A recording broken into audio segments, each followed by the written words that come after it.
अस्सलामुअलैकुम। तो आज मैं अपने चैनल पे आपके लिए लाई हूँ वाइट सॉस रेसिपी, जो बहुत ही मज़े की बनती है बर्गर के साथ, शवारमा के साथ, लाजानिया के साथ, या आप इसको पास्ता के साथ भी बना सकते हैं, जो खाने में बहुत टेस्टी लगती है। बहुत ही कम इंग्रेडिएंट के साथ आज मैं आपको वाइट सॉस रेसिपी की तरकीब बताती हूँ। तो चलिए हम अपनी रेसिपी बनाना शुरू करते हैं। तो वाइट सॉस बनाने के लिए हमने यहाँ पर ले लिया है आधा किलो दूध, 2 टेबल स्पून मैदा, 4 टेबल स्पून फ्रेश क्रीम और 3 टेबल स्पून हमने यहाँ पर ले लिया है मक्खन, 1 टीस्पून सफ़ेद मिर्च और हाफ़ टी स्पून नमक।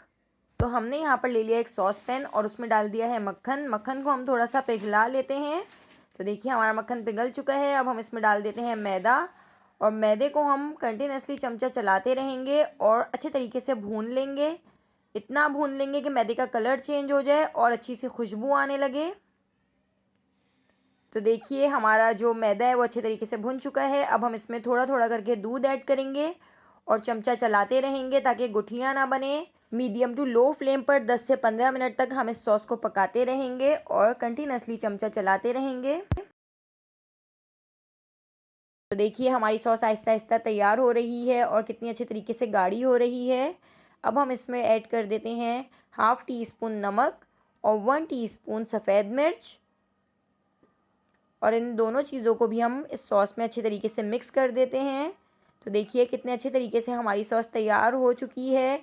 और इसके तैयार होने की एक पहचान ये भी है कि आप चमचे के पीछे देख सकते हैं कि पूरा कवर हो चुका है और सॉस नहीं हट रही है। तो इसका मतलब है कि सॉस तैयार हो चुकी है। अब हमने इसमें ऐड कर दिया फ्रेश क्रीम, और फ्रेश क्रीम को भी हम इसके अंदर अच्छे तरीके से मिक्स कर देते हैं।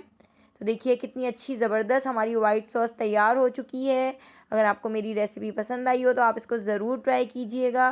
मुझे कमेंट करके बताइएगा कि आपको मेरी रेसिपी कैसी लगी। चैनल को सब्सक्राइब कर दीजिए और बेल आइकन को प्रेस कर दीजिए। मेरी आने वाली वीडियो तक मुझे दीजिए इजाज़त। अल्लाह हाफ़िज़।